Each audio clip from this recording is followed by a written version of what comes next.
Hello children, today we are going to study the third chapter in History and Civics for class 8, and the name of the lesson is the American Civil War. You know, in the previous lesson we studied about the American War of Independence, which led to the birth of United States of America. So after 85 years, America was faced with a civil war that was between 1861 to 65, which threatened the unity and integrity of the nation. So now we are going to study the background of this incident, of this civil war. America after 1776 was broadly divided into two halves. What were those? The North and the South, that is the northern and the southern states. The North in the 19th century experienced tremendous growth. What's that growth? Industrial growth, with a large number of textile factories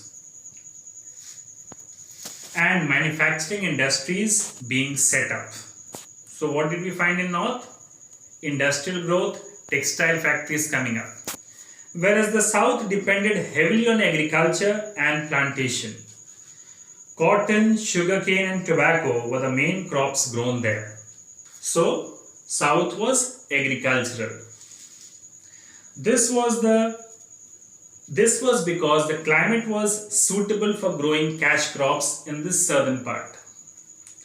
Work on these labor-intensive plantations was done entirely by the slaves brought from Africa. That means in South, those people who were employed to work were basically the slaves brought from Africa.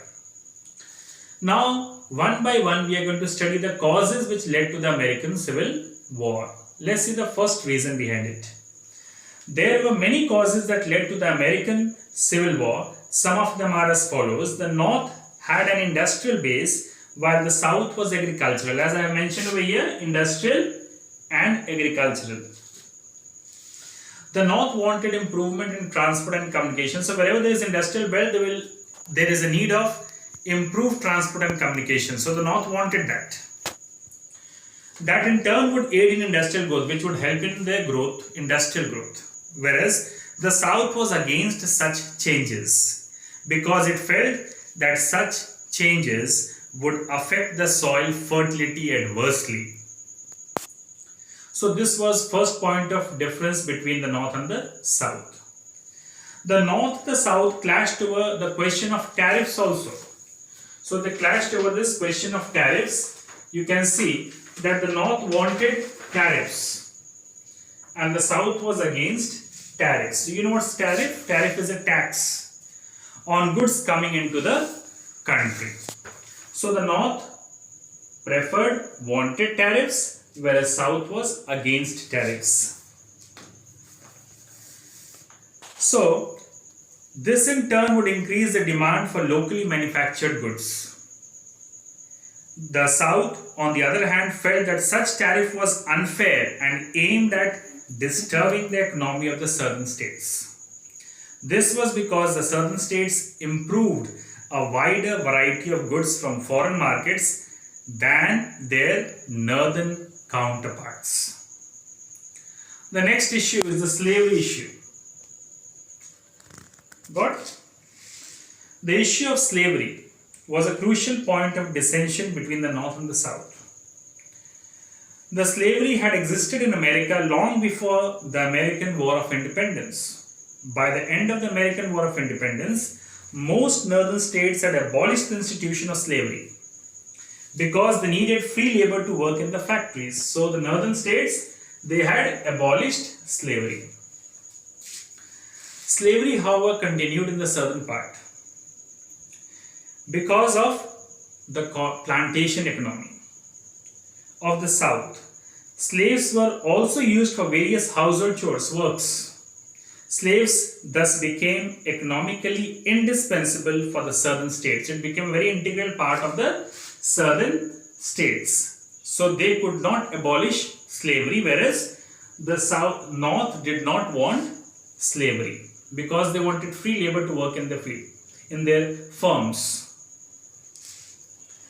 Now the next is, as the nation grew in size, many Americans migrated westward. So many Americans, they moved towards westward, and this westward expansion resulted in many new territories being added to the United States. While the South was in favor of spreading slavery, so they also were there in case of spreading slavery to the newly acquired westward territories, the North was against the spread of slavery in the new territories. So again we saw one difference between these two, that is, the North was against slavery whereas the South was for slavery. Another pressing issue was the question of states' rights and the amount of freedom to be given to the individual states. While the northern states wanted the United States to remain as one nation, the southern states wanted individual states to be given the power to decide whether they wanted to remain with the Union or cede from the Union, go away. This was opposed by the North. North did not want this. Next point is, the literary impetus to the American Civil War was provided by the path-breaking novel in 1852, Uncle Tom's Cabin by Harriet Beecher Stowe. This novel helped to create public opinion against slavery.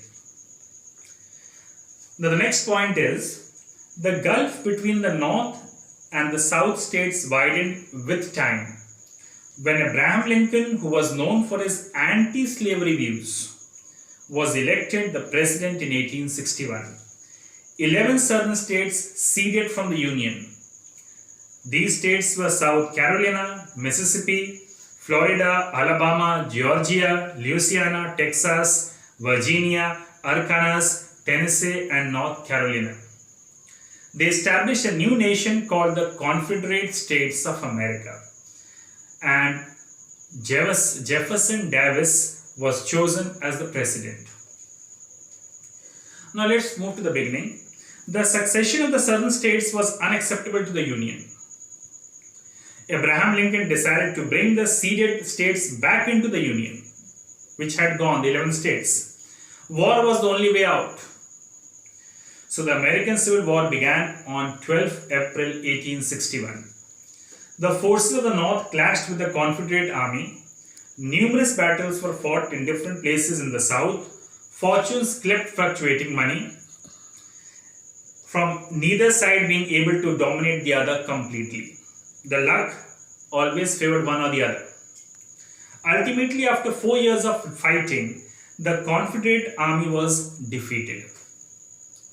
The war ended on 9 April 1861, when the Confederate General Robert Lee surrendered to the Union General Ulysses Grant. Now we are going to study a very important character in the history of America, that's Abraham Lincoln. Abraham Lincoln played the most crucial role during the war. He guided the Union during the war and succeeded in preserving its unity. In 1862, he issued the Emancipation Proclamation. What's that? This was the giant step towards abolishing slavery and emancipating the slaves. After the war, the slaves were granted citizenship and voting rights. Lincoln was a great orator, a good person in speech. The speech he gave at Gettysburg during the American Civil War is considered to be one of the greatest speeches in American history. The inspiration for establishing a democracy in India has been taken from this speech, that a democratic country should be established. Now that's there in this lesson. This is a very short lesson. I hope you have understood. It's very simple. Further, in this lesson we have studied that what basically was the point of dissension, what was the cause which led to the American Civil War between the northern and the southern states. So I hope you have understood and will be able to write the question answers by your own. Thank you.